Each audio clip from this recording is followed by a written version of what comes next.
नमस्कार। आस्था आरएस के current affairs की श्रृंखला में मैं राकेश सिक्करवार आपका स्वागत करता हूं। आज का विषय है अरब सागर में उष्णकटिबंधीय चक्रवात ताऊ ते। गंभीर चक्रवाती तूफान VSCS के रूप में वर्गीकृत और अरब सागर में विकसित चक्रवात ताऊ ते के मंगलवार को दक्षिणी गुजरात से टकराने की उम्मीद है। हाल ही के वर्षों में अरब सागर में पहले की तुलना में अधिक बार मजबूत चक्रवात विकसित हो रहे हैं। नवीनतम चक्रवात ट्रैक पूर्वानुमान के अनुसार ताऊ ते मंगलवार की तड़के गुजरात के भावनगर जिले में पोरबंदर और महुआ के करीब एक बहुत गंभीर चक्रवात VSCS के रूप में पार करेगा, जिसकी हवा की गति 150 से 160 किलोमीटर प्रति घंटा की रफ्तार से 175 किलोमीटर प्रति घंटा की रफ्तार तक होगी। तूफान गुजरात के कम से कम 12 जिलों जिनमें कच्छ, सौराष्ट्र, पोरबंदर, जूनागढ़, भावनगर, अहमदाबाद, सूरत, वलसाड़, अमरेली, आनंद और भरूच और केंद्र शासित प्रदेश दीव को प्रभावित कर सकते हैं। ताऊ ते अरब सागर में प्री मानसून की अवधि यानी कि अप्रैल से जून में विकसित होने वाला लगातार वर्षों में चौथा चक्रवात है। 2018 के बाद से इन सभी चक्रवातों को या तो गंभीर चक्रवात या उससे ऊपर की श्रेणी में रखा गया है। 2018 में चक्रवात मेकानु ओमान से, 2019 में चक्रवात वायु गुजरात से, 2020 में चक्रवात निसर्ग महाराष्ट्र से टकराया था। इसके अलावा 2020-21 में बनने वाले पहले चक्रवात पूर्व मानसून अवधि के दौरान अरब सागर में थे और दोनों VSCS श्रेणी में थे। आमतौर पर उत्तर हिंद महासागर क्षेत्र, बंगाल की खाड़ी और अरब सागर में उष्णकटिबंधीय चक्रवात प्री मानसून और पोस्ट मानसून यानी कि अक्टूबर से दिसंबर की अवधि के दौरान विकसित होते हैं। मई, जून और अक्टूबर-नवंबर गंभीर तीव्रता के चक्रवात उत्पन्न करने के लिए जाने जाते हैं, जो भारतीय तटों को प्रभावित करते हैं। आइए अब चक्रवात के बारे में जानते हैं। चक्रवात को एक प्रकार से घूमती हुई हवाओं का स्तंभ भी कहा जा सकता है। आमतौर पर चक्रवात निम्न दाब का क्षेत्र होता है, अतः चारों ओर से केंद्र की तरफ हवाएं चलती हैं। इसे सरल रूप में इस प्रकार समझा जा सकता है कि जब किसी एक स्थान पर हवा का निम्न दाब का क्षेत्र बन जाता है तो उसके आसपास के उच्च दाब के क्षेत्र की हवाएं तेजी से इस निम्न दाब की ओर गोलाकृति में दौड़ने लगती हैं। इसे ही चक्रवात कहते हैं।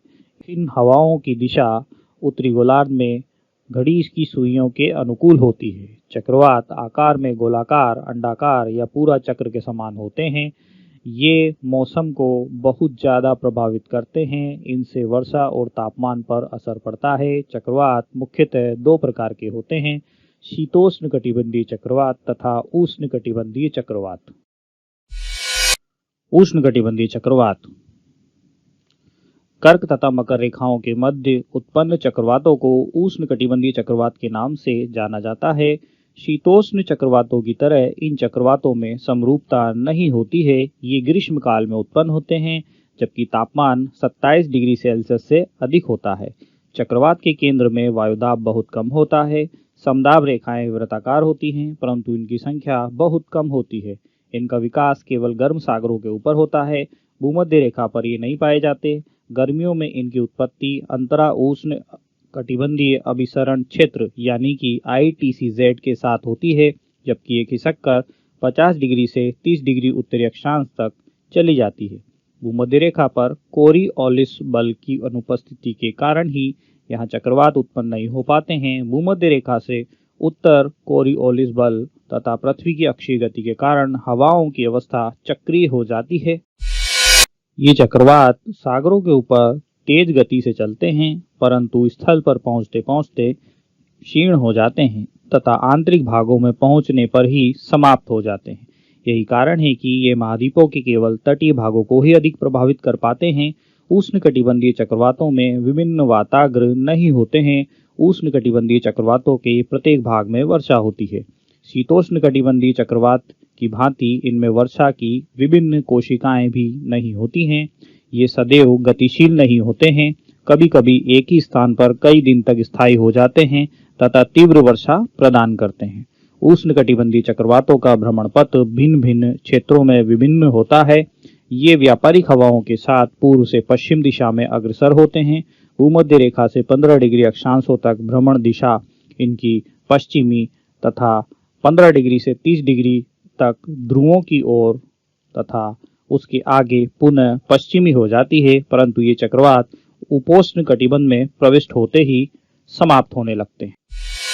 ये चक्रवात वर्ष के निश्चित समय में ही आते हैं। इनका समय ग्रीष्मकाल होता है, शीतकाल में दिखाई नहीं पड़ते हैं। शीतोष्ण चक्रवातों की तुलना में इनकी संख्या तथा प्रभावित क्षेत्र कम होते हैं। अपनी प्रचंड गति तथा तूफानी स्वभाव के कारण ये चक्रवात अत्यंत विनाशकारी होते हैं। एक स्थान पर कई दिनों तक स्थायी होकर इतनी भीषण वर्षा प्रदान करते हैं। आइए अब जानते हैं उष्णकटिबंधीय चक्रवात के प्रकार के बारे में। उष्णकटिबंधीय चक्रवात मुख्यतः 4 प्रकार के होते हैं, जिनमें उष्णकटिबंधीय विक्षोभ, उष्णकटिबंधीय अवदाब, उष्णकटिबंधीय चक्रवात तथा टॉर्नेडो आते हैं। किसी भी उष्णकटिबंधीय चक्रवात को जीवित रहने के लिए ऊर्जा की आवश्यकता होती है। ये ऊर्जा आमतौर पर उष्णकटिबंधीय महासागर के ऊपर गर्म पानी और नव हवा से प्राप्त होती है।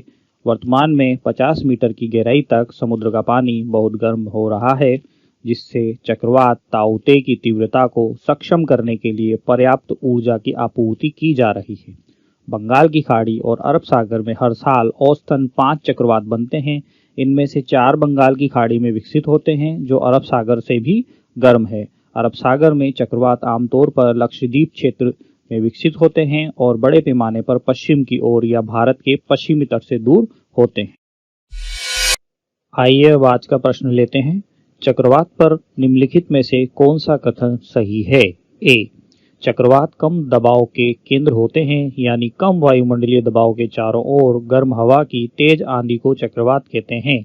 बी, चक्रवात आकार में वृत्ताकार, अंडाकार से लेकर वी आकार का होता है। सी, चक्रवातों का जलवायु और मौसम पर अत्यधिक प्रभाव होता है। डी, उपरोक्त सभी सही हैं। Answer is D.